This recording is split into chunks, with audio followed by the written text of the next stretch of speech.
ఆ పలుకుటకు నీ హృదయమును త్వరపడనీక నీ నోటిని కాచుకొమ్ము.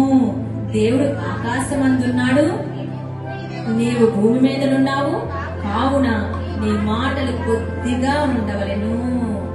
ఏమంటారు? ఫస్ట్ వచనం, పైన వచనం చూస్తున్నాను చూడండి. నీవు దేవుని మందిరం పోవునప్పుడు నీ ప్రవర్తన జాగ్రత్తగా చూచుకొనము.